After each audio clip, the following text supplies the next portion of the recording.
January 25th. Motion by Tony. Sorry. Were you here? I don't think so. I think that was the auditors, correct? Special meeting. Second by Holt. Abstain. All in favor say aye. Which was, Kevin came in, Dave was here, yeah, Curtis was here, Black and Baus and Greg were not present. Get that? Mm-hmm. Okay. I got it. All right. Packet of the bills to be paid as well as the incoming later additions to bills to be paid. Motion to pay. Motion. Motion by Black. Second by Tony. All in favor say aye. Aye. Opposed? Thank you. Citizens participation. Sean, I know you got a few things for us. I did. Thank you. I appreciate the time. Hey, Cuba school's closed tomorrow, Sean. Cuban schools are closed. Everybody, we're getting community. I'd say the party be closed the rest of the week. I'm not gonna predict that.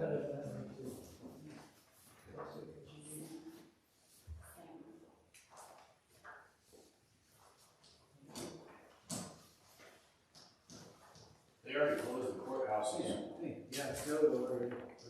Oh, really? for the 25th and 42nd circuits for the next 2 days. So I'm not going to go through. Do you know those, Lane? It's okay, I'll try. Yeah, one for her, so she just have it for her minutes of records. Sorry. Alright, thanks. You're welcome. I won't belabor every page of the document that I gave you because I don't want to take 30 minutes, but there's a few things that I wanted to highlight that I thought were important and celebrate some good things that you as a council and mayor have done for the community. So first couple of pages, I just wanted to give that to you. It's the strategic plan that we have for the Cuba Development Group that covers the mission, the vision, the four main areas that we focus on in terms of strategy for the community. So if anybody, like I said, I won't go through this point by point, but if you read this at a later time and you have any questions, you can certainly give me a call, send me an email, and I'd be happy to talk to you in even more detail. So the next page that you have after that strategic plan, I went ahead and just gave you all the information on who the board members are for the Cuba Development Group every year. We have a re-election of officers. I've worked really hard to diversify that board base. So you can see on there it's pretty diverse. It includes the mayor, includes Chris, the comptroller, Craig, the director of public works. But then we've got pretty good representation throughout the community. The chamber-elect president serves on there. The president serves on there. The superintendent of the school serves on there. We've got different industry representatives that represent different viewpoints from an economic standpoint on there as well. So that's shifted, and then the 7 years that I've been a part of it, it was a smaller group and more isolated. So we worked really hard. Had some painful conversations along the way to mix that up, but have had good success in that. So, any questions on those pages? No, sir. Okay. So, getting to the first page titled Benchmark Data. And like I said, I won't belabor this, but I spend a lot of time trying to educate the broader constituent base and stakeholder base, a lot of what you as a council do and what I do, and what are some of the metrics that I pay attention to and that I think are pretty important. Sales tax, obviously, is the first one. Sales tax certainly plays an instrumental role in the city with the capital improvement fund, the parks fund, then just the general operating fund that we have. Certainly for the county, sales tax is everything. They are 100% funded as an entity through sales tax. They speak no other language. So that's a metric. Assessed valuations are another really important metric that I pay attention to because that's what funds the school district, that's what funds the fire protection district. Obviously then for the city, and then I'll drop electric too, but electric revenue is a pretty substantial metric for the health and viability of the city, as is the natural gas revenue. The last critical metric that I pay attention to that doesn't really have anything to do with you as a council or the city as a whole, But it's one of those, if something goes wrong with that metric, it weighs heavily on the county, and that's a federal inmate population. The county has two really major expenses, payroll and the jail itself. So maintaining a healthy federal inmate population is a good thing. Sheriff has done a good job with that. So those are some of the metrics that I try and educate the general community in my role, and what we do is making sure that we're viable and healthy in those areas. On this page right here for assessed valuations, I went ahead and just grabbed, you can see where Crawford County has been from 2015 to 2021. I picked 2015 because that's the date that I first went on contract with the Cuba Development Group, so it was about as good a target as any. So where we have been over the past 7 years, we've outpaced basically the local area. Crawford County's grown at a rate of 16.2%. Dent at 12.9, Gasconade at 15.6, Phelps at 13.1, and Pulaski at 13.1. There's a lot of data I can share in there that would go full on nerd, but it's pretty fascinating because a lot of people talk about the growth in Pulaski County and St. Roberts and all of that housing that you saw go up there. Questions that I might have was it quality housing? What type of individual did it attract to live there? And if you look at some of what we've done in Crawford to improve our assessed valuations, it's been a good thing. If you look at where we've been, 2015, 2016 is the difference, 2015 to 2017, 2015 to 2018, and so on. Over the past 7 years, the assessed valuations has increased by approximately $160 million for the school district. Now, they're not seeing all of that money, they're only getting their tax percentage of that. But certainly it's been a very healthy thing for the school and for the Fire Protection District. Why is that important for the school? School, it's unfortunate, it's a sad thing, but the school operates at a $2.75 tax levy, which is the absolute lowest rate that the state will legally allow you to have. There's probably less than 15 school districts in the state that operate at that low of a level. The district would struggle to get a levy increase passed by the voters, so the only way that they can see an increase in funding locally is by the addition of new buildings or the revamping or the reconstruction of existing buildings, the add-ons, the expansions. So that's if the school's going to increase their funding, that's how they're going to do it. So this is a good metric in that area for them. Jumping over to the next page for taxable sales. So this is the benchmark data. Certainly, when you see those numbers there, the city obviously is not collecting $85 million, and that's what's going in. We're certainly getting our taxable portion out of that. But in the state, you look at taxable sales because that's how you compare apples to apples. Because every community's got a different tax rate based off of what they've passed in their community. So you couldn't necessarily look at revenue that's been collected as an apples to apples comparison, but you can look at the taxable sales of what's going on, and you can see that the city of Cuba from 2015 to the end of 20 saw an 11.2 increase. It surpassed the state's rate of 7.7%. So, and I anticipate they always run in arrears that 2021 will likely, if it trends the way that we think that it will, end up about 86 million. So it's trended in the right direction. It's grown at a rate that's faster than the state of Missouri. So that's another healthy thing. If you take the kind of what we did with assessed valuations from 2015 through 2021, the city's seen about $26 million in additional taxable sales that's been able to get rolled back into the city's budgets. And obviously, again, that's the percentage of what we get in terms of the cash flow that's there. But we've done a little growing in that area. The next two categories are very fascinating to me. The earnings per job, if you look, Crawford County is actually growing at a rate that's nearly 3 times the rate of the state of Missouri in terms of earnings per job. So certainly we lag behind the state average, but when you throw in the major metropolitan areas, we're going to lag. That's just the nature of the cost of living difference. But in terms of a rural community, we're very competitive, and you can see where our growth has been from 2000 to 2020. So that's been a good thing, meaning that the people that are working in this county and in this community are doing okay. They're actually doing better than okay. Our employees are doing a good job of offering a competitive wage, and that's gone up significantly. Per capita income, you can see that the Crawford County grew at 20.7%, and the state of Missouri grew at 23.1%.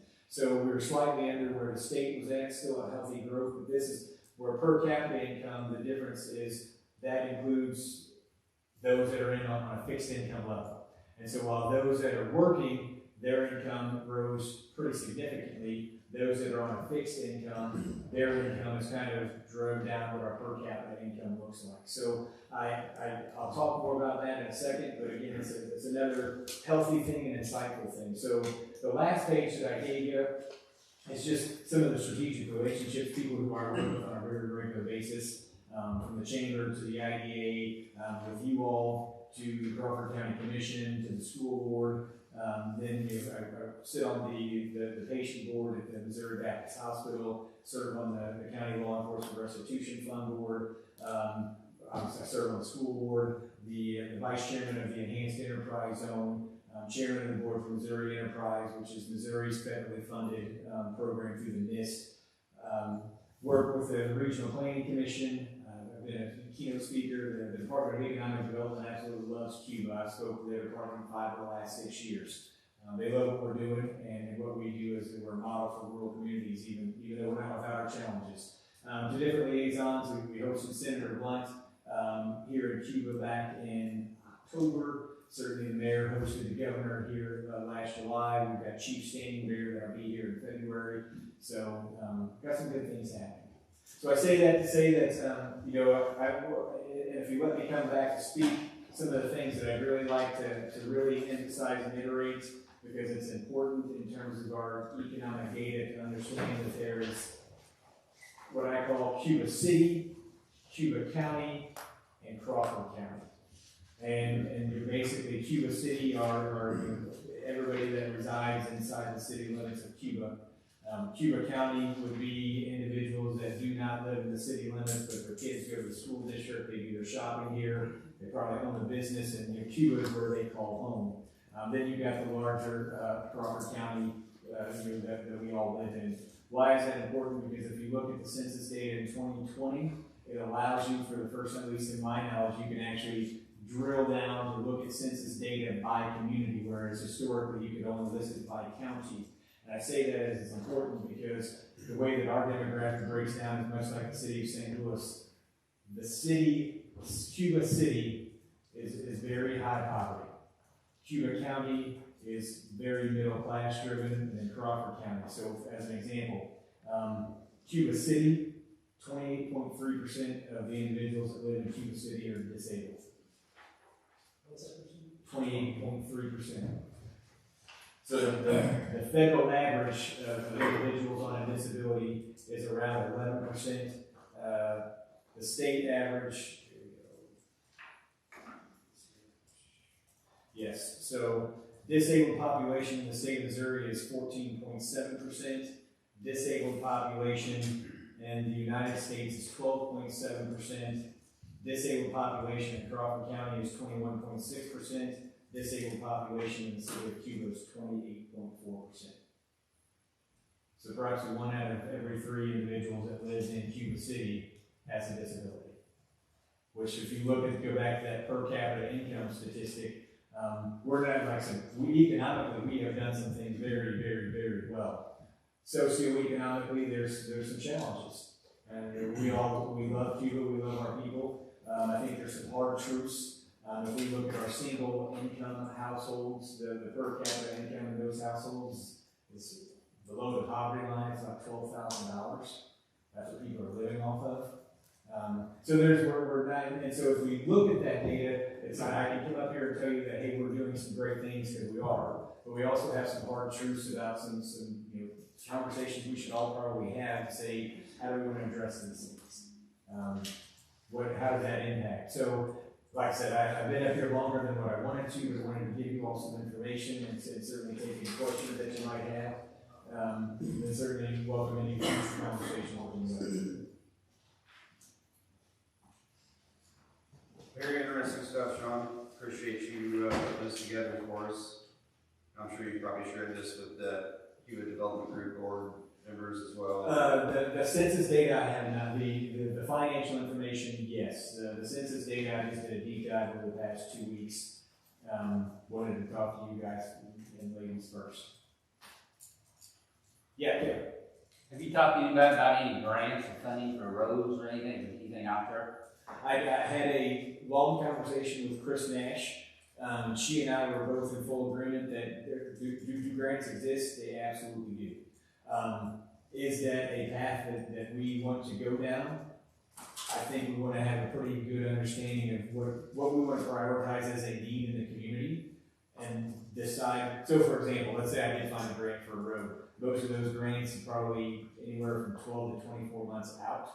So if we were looking to get a road done within the next 12 months, if we're looking for some type of grant opportunity, we're going to basically lull that project or lag that project based off of the granting agency that we're working with. So not saying that we shouldn't do that, but really want to make sure, because there's, for every dollar that you get for a grant, there might be $1.30 in overhead maintaining it, meaning what do you got to do to follow up, what do you got to do to write it, what are the things that you got to do for the next 3 to 5 years to report back to the state or the federal agency. So again, not against them, I just really like to make sure that everybody understands. You know, I mean, I'm just going to say, if you can control it locally and fund locally, do that. If you cannot do that, yes, look for external partners and agencies, but then understand the bureaucracy that's going to come with that. Well, a lot of those grants, correct me if I'm wrong, Sean, are going to ask for some sort of specific scope of work designated to what project you're trying to achieve. So, I mean, are there grants out there? Yes. Can we go after them? Yeah, but we have to provide that information to the grant application of this is the piece of property, this is the road, this is what we want to do, not just, hey, maybe we'll win some money and we can put it in our cookie jar for roads. Correct. So it's a little bit more involved to even qualify for those grants. Not saying it can't be done, just you're gonna have to get some more specific information before you can think about applying. Have you looked into maybe anything for new police station out there or anything? I mean, while this what's going on, maybe there's something out there to help with the police station. If that's what everybody sees as a priority, then certainly we can. I'm just wondering. But that's, I mean, that's where, because that's the other thing you got to be careful with, because when you go to these grant agencies, they're not short on time, and they don't want you to waste it. So they're meaning they're not going to just go fishing for a grant. If you're going to engage them, then you've got to be able to say, this is exactly what we want, the community's behind it, this is the support that we're going to give. Otherwise, you know, they're going to stop taking phone calls and stop answering meeting requests because they. So I think as a whole, all of us, and again, you guys, I mean, I think we do a great job of it. We just need to say this is what we need. And if it's a police station and that's what the council decides, then so be it. If it's roads, then so be it. If it's more housing, so be it.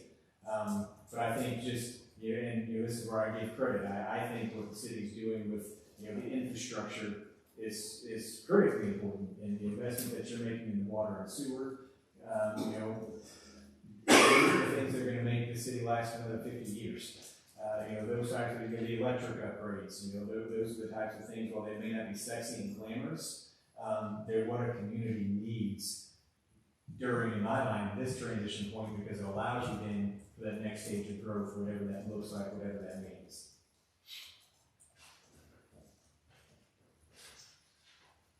You might have any other questions for Sean? Thank you, sir. Thank you guys, appreciate it very much. Anyone else here this evening for citizens participation? Hearing none. Move on to the discussion of the Showtime Pyrotechnics contract. So we've been under contract with Showtime for the past 3 years, I believe. 2020, 21, and 22. So this will be our third and final year. This is for our 4th of July fireworks display. Showtime did reach out to us with an offer letter here, basically saying that if we are interested, they are willing to continue with another 3-year contract that would start 2023, 2024, and 2025. There's some specific information in here about what those price increases would look like annually. Very much the same structure that we had for the past 3 years. It's just getting ready to expire, and they're, again, giving us an opportunity to get them locked down for another 3 years. And I do believe this would also include locking down the city of Cuba for July 3rd. Is that correct, Lenny? That's the way I took it. Okay, so a few years ago when we set this up, we decided that we liked having our show on the 3rd because most individuals, not all, but most, have the opportunity to be off work on the actual 4th. So we were hoping that would help it, make it easier for families to get out, maybe stay out a little bit later that night and enjoy the fireworks. It looks like they are willing to lock down that date for us again for the next 3 years. Question for you, Lance. Is this something that we should consider taking out for bid? Because I know it's a pretty unique service that they provide. Before we could even entertain a contract extension with Showtime, what are your thoughts on that? Well, I think you have a significant amount of time. Clearly, you're looking at like 18 months ahead, because you're not talking about 4th of July for 2022, you're talking about 4th of July for 2023. Correct. I think it would probably be prudent to set it out for bid, give them a certain amount of time. We've already received that particular one. In the past, Showtime has always been able to provide the most bang for the buck anyway, and it became relatively obvious fairly quickly, I think, that there was a reason why they were awarded the contract. But send it out for bid, set a reasonable amount of time, and they don't necessarily need to be closed bids because Showtime is already open. Yeah, maybe it would just be something we want to advertise for a couple of weeks and See what responses you get. but we may not get any responses, but just like we would any other job, I guess, do it locally and see what we get back. Probably then ask maybe Craig, maybe have you help us with what that bid might need to look like for the newspaper. Maybe by the next meeting we can approve that. We can go ahead and get it out. Just because I do, I'm sure that yes, it's 18 months away, but they'll probably be getting reached out by a lot of municipalities, and if we can lock in these rates in that date. I would say try to get it locked up in the next month or two. Yeah, absolutely. Absolutely. So, maybe look through some of our old bid specs on fireworks shows, if you would, Craig, see what you come up with. Maybe we at the next I February. think we have them. Okay, very good. Maybe you have something on the agenda for the next February meeting, we can approve it and go out to the paper for 2 weeks and then see what we get. Fair enough? Yep. So we'll table that until then, but this is your all bid packet for you to hang on to, and we will take another closer look at that after we see if we get any more bids in. I will say, I think the 3-year contract is a really good way to go, because if you do it on an annual basis, you're always running up and you're running into difficult. So can we include that language in our bid specs that we're entertaining 3-year contracts? Yep.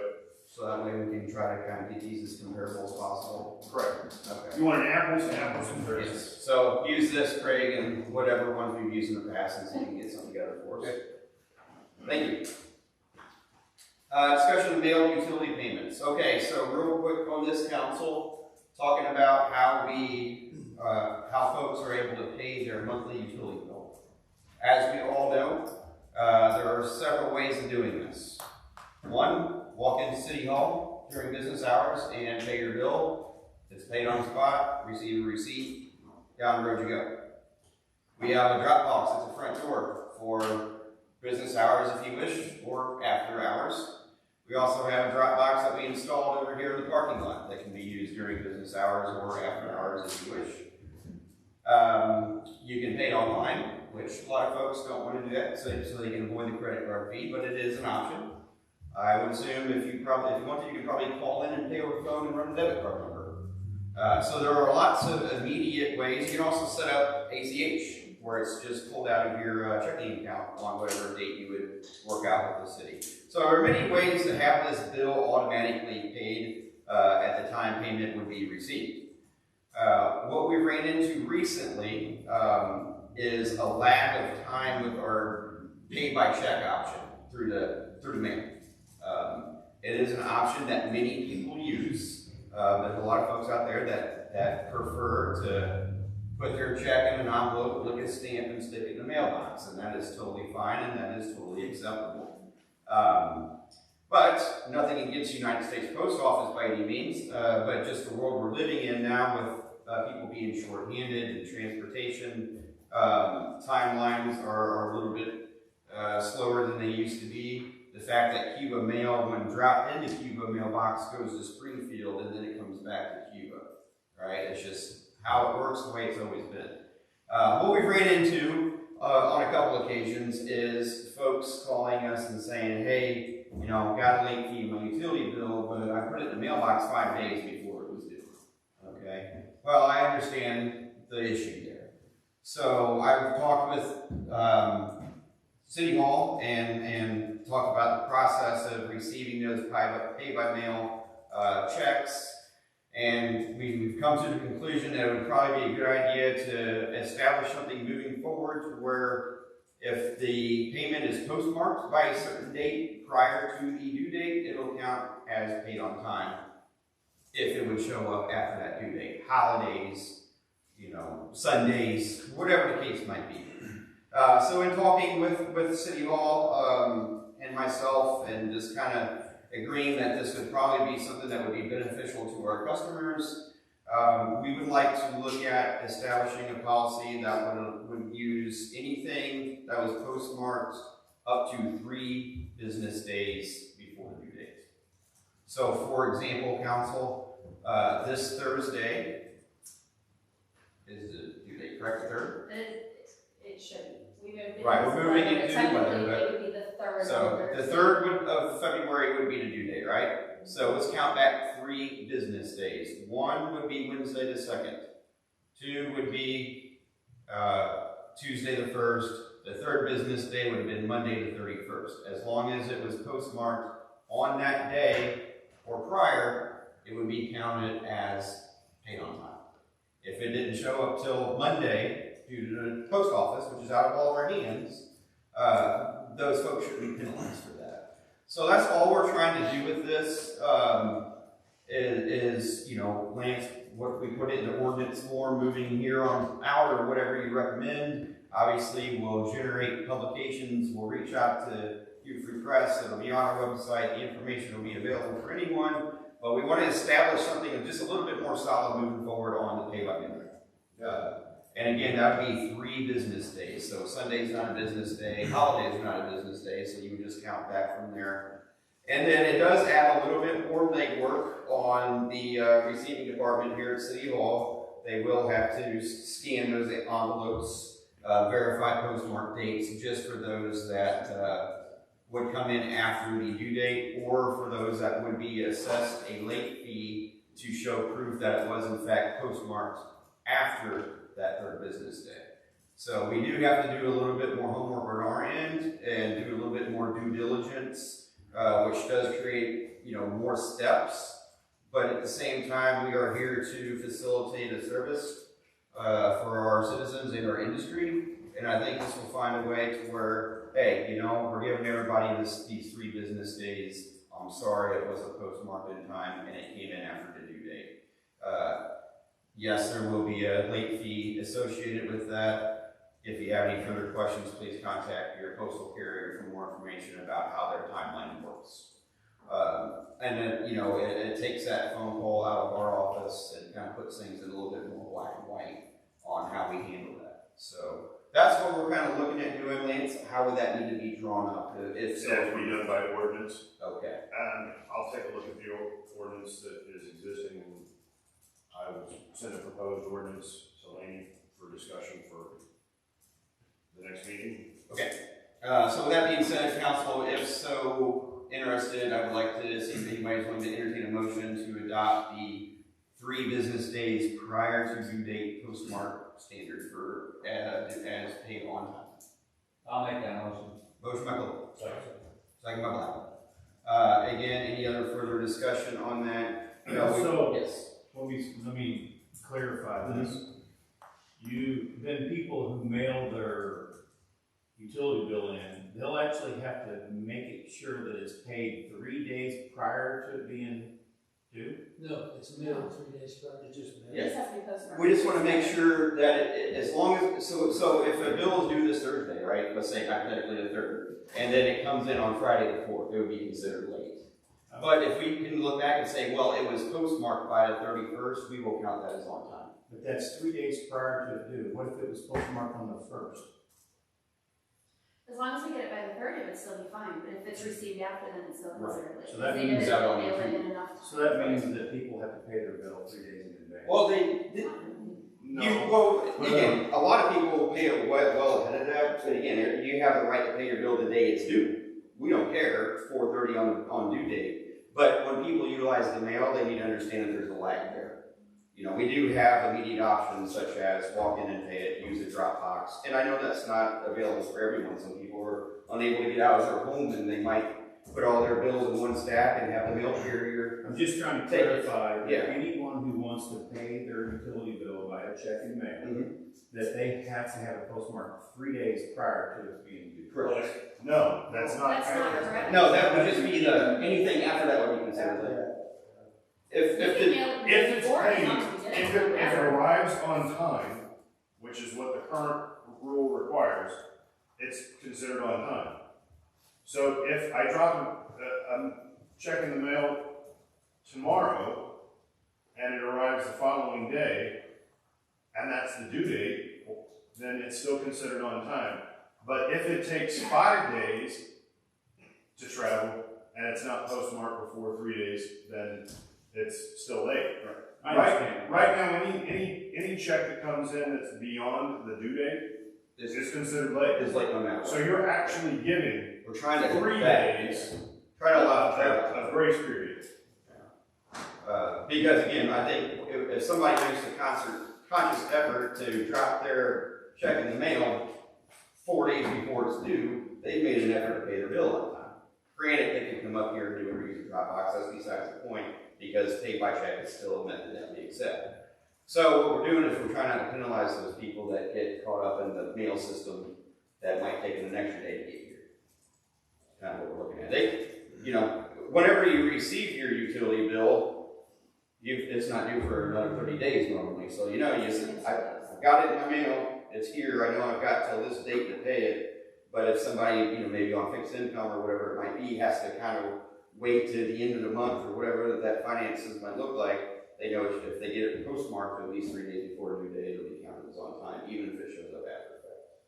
I completely understand that. I'm just trying to clarify that for those people in the city that want to use the mail and can't get out, and they're on a fixed income, they get their social security check on the first of the month. Mm-hmm. So basically, we're asking them, since it's due on the 3rd, we're asking them to pay their bill before you get paid. I'm just saying. But by the time it goes to the banking system. That's right.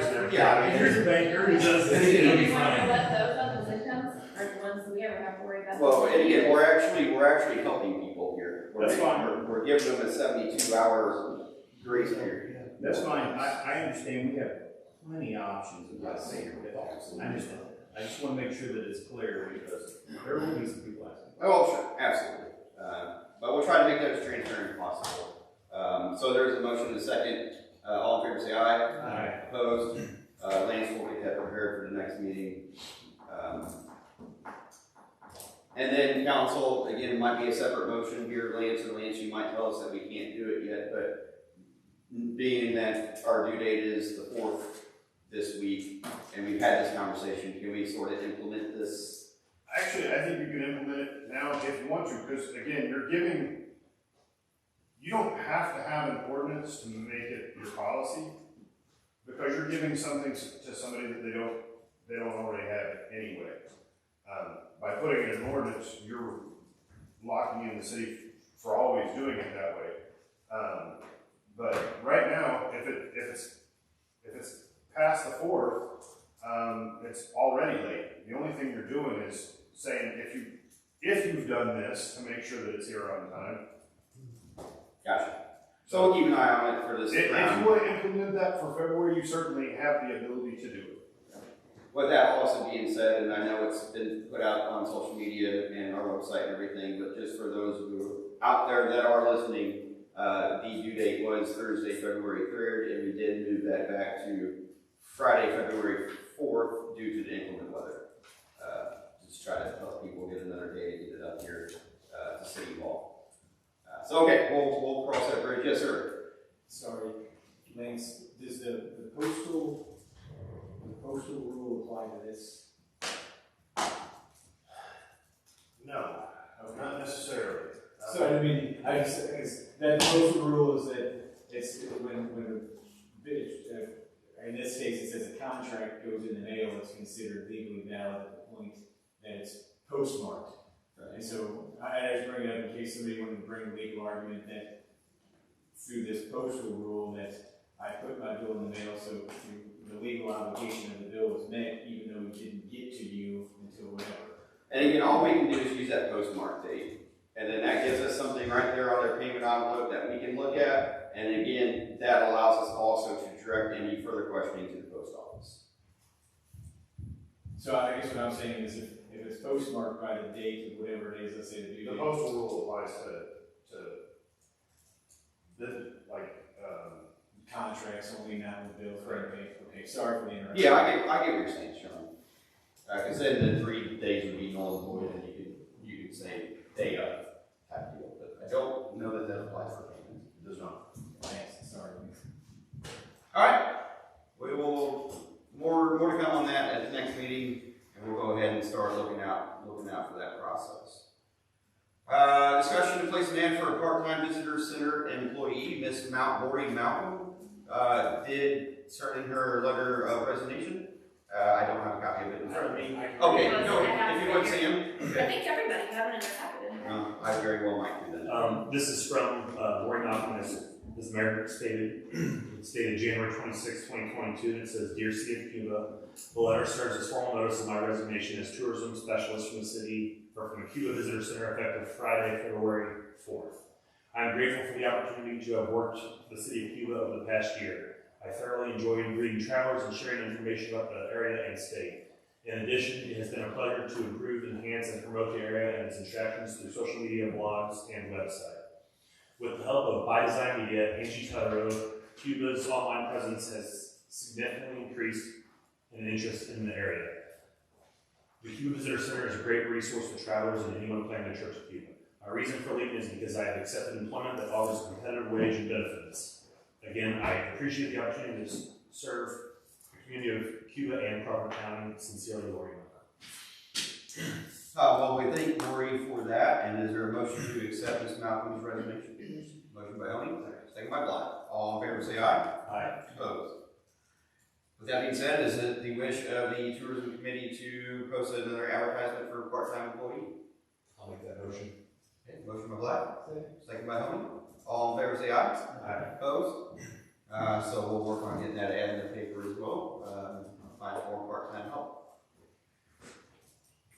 ELC director report. Rodney, it's going to snow. Yeah, hopefully not too much. I'm ready for spring. I think we got like 40 odd some days to go, so I'm ready. Just keep an eye for the next couple of days. Whatever happens, happens. If it don't snow, it don't snow. If it rains, it rains.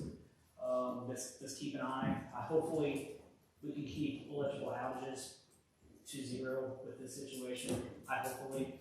But if not, then I'm going to work with the mayor on a couple of things and see where we need to go from there. We'll definitely let you know if something happens like that. Tornado sirens, we had a test this morning, all of them worked. So that's all I have. If you guys have any questions for me, or? I'm sure you'll be busy watching the radar and Oh, keeping everybody updated on social media. So. I've got a headache and I'm about ready to work. And if any individuals need to reach out to you, Yeah.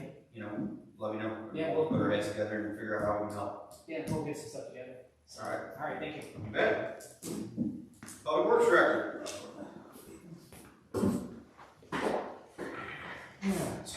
Okay, I have some bids on some cameras and security system, probably the medical building and mechanic shop here. For our security system, I got Central Security, that's who does all of our stuff currently. $31.75. They have a system mechanic shop and the back of the old medical building on Social Security. And we're gonna add some cameras also. This is on Zach and Wade and that. In the mechanic shop and the back of the medical is $2,800 on those. Which both these guys service all their cameras and our security systems now. So. It'll cover the new slump shed. Yes, it'll cover the shed, the inside of that, we're gonna cover inside the mechanic shop, yeah.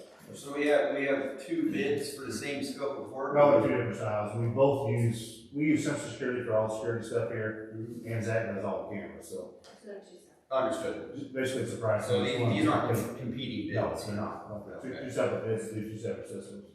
Okay. So I need a motion to approve the first bid from Central Security Alarms LLC. Yes.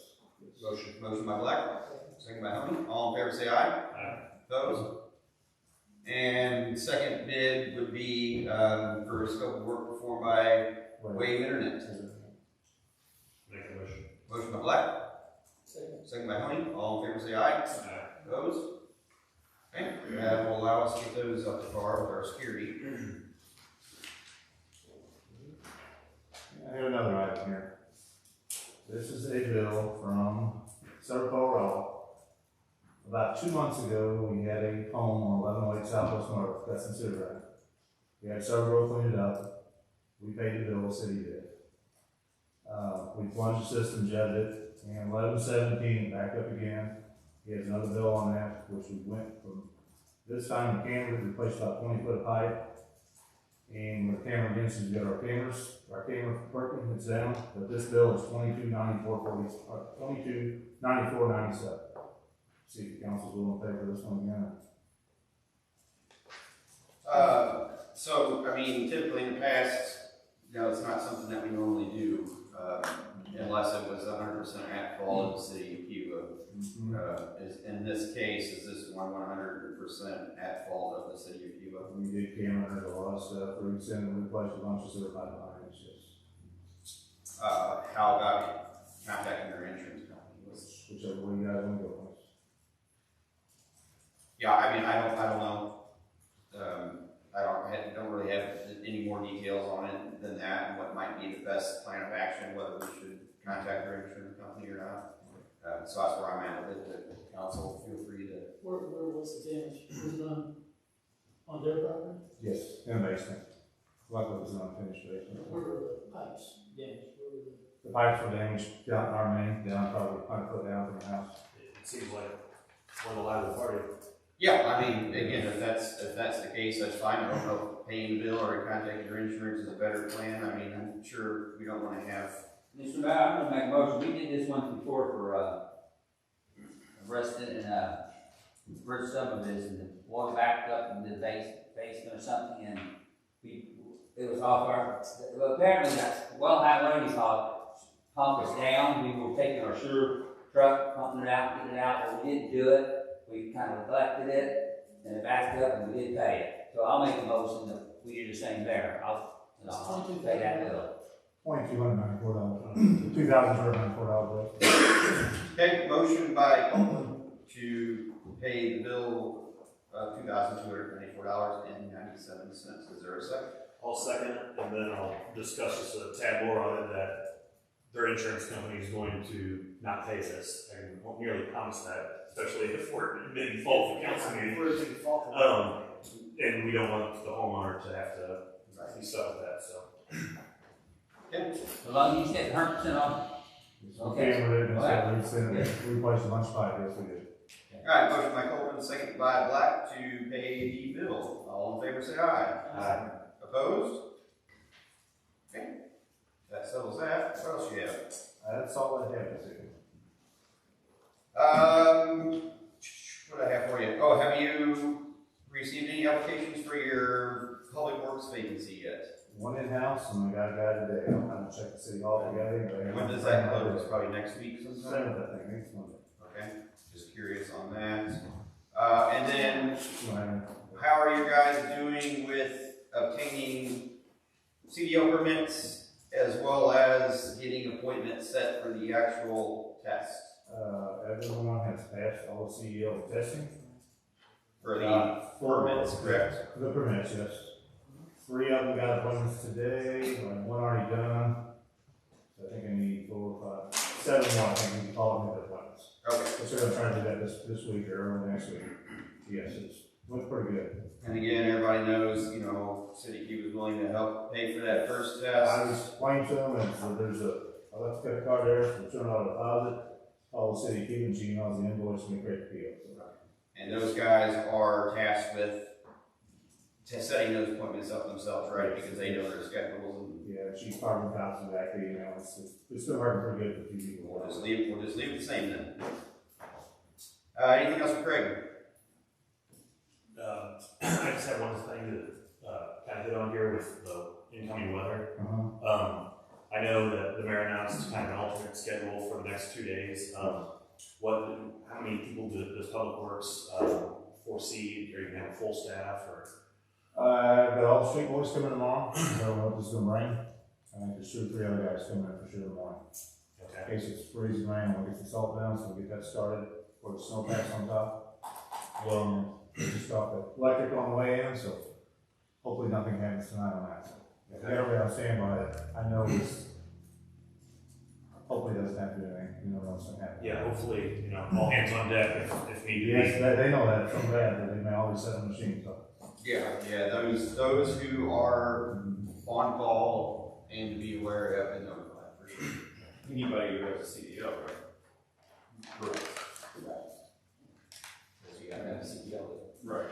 Yes. Anybody and everybody that has a CDL should be.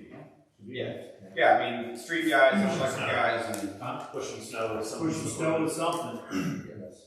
yep, they will all be ready to roll. Anything else? Thanks, sir. Thank you, guys. Police chief. Let's see, on nuisance, nuisance officer gave the report to Ben, looking over, it looks like most people are working on getting all their stuff cleaned up. I forgot to actually bring the report with us this evening. But it's gonna snow, it's all gonna be covered up and pretty. So, Yeah, right? it's all good. But it looks like, according to when we looked over it, most of the places all that we had listed prior that I gave you last council meetings, they're all working on it still working on them. And I think, just one other thing, clarification on your days, Mayor. Yes, sir. Also, next 2 days for the police department. And it doesn't really pertain to me, but Officer Sharpenberg here takes care of keeping our hours in house to make sure that we have the right hours broken down. Any other days that you usually give is usually he adds 8 hours that it is attached to their holiday pay quarterly. So For who? it's Quarterly. quarterly holiday pay. We'll get holiday checks quarterly. For the officers that are working tomorrow? I'm talking about any other holidays or days you've given off. That's why I'm looking for clarification. So are these next 2 days the same as those, or we get 8 hours, or did the officers that are just working tomorrow get, because we work 12-hour shifts, do they just take a 12-hour shift off at another time? Just the officers that are working tomorrow? Or So I guess, next 2 days? I don't know, That's what conversation we need to have, I guess. So my thought process on it, and I admit didn't loop you guys into it at all in my original thought process. I kind of figured police are on duty and here to protect and serve, and that you guys are going to be at work regardless. And then our 8 to 4 employees are going to be on call. Right. And then if they do have to come in, then they can get some hours towards a floating day in the future. So yeah, I didn't even consider the police department, to be honest with you. Okay. So if that's a conversation we need to have, that's fine, but it's only pertaining to the 8 to 4 employees tomorrow, so we only have to go to those 2 officers on duty from 8 to 4 tomorrow, is that correct? I don't know, that's the The clarification. City of Cuba people don't work overnight, so I understand you have officers overnight, so. Right. I'm just looking at it from a safety standpoint, to not have anybody come in work the next 2 days for the City of Cuba, right? Because they're not gonna be able to do anything anyway, except for if the street guys get called out, or the electric guys get called out, or what have you. And then was not going to make them lose paid time the next 2 days. But those that do come in, since they would be able to save that for some floating time in the future. But since we work 24 hours, my officers at work the next 2 days, do they float the hours they work? I mean, well, we can always go back and change it retroactively, Doug, so let's set something up where we can talk about it. Okay. I didn't really think it would be anything that you guys would even question or consider, to be honest with you. Okay. I just figured we're police, we're on duty, we're here to protect and serve, and Well, absolutely. It's a question that came up to me, so I just. we'll figure it out. Alright, We very can good. always go back on things retroactively. Yeah. Very good. So, anything else? Anything for Doug? For Ben? Ben, anything? Alright, bill number 2045, motion for the first reading. This is actually just a resolution, so it'll take one reading only. So, motion for the first reading of bill number 2045. Motion by Grady. Second by Holt. All in favor say aye. Opposed? First reading, bill number 2045. A resolution accepting the proposed addition of Juneteenth to the list of authorized holidays to the city employee handbook for the city of Cuba, Missouri. For first bill, reading of bill number 2045, motion to approve. Motion by Holt, second by Grady. Hold the council, please. Copeland. Yes. Black. Yes. Grady. Holt. Okay, motion moves forward, vote 5-0. That is now resolution number I believe 02-22. Thank you, council. Old, unfinished, and new business. Yeah. No. Same. Mr. Roni. Warren. No. Curtis. Lane. Okay. Motion to go into executive session. Motion by Grady. Second by Holt. All in favor say aye. Opposed.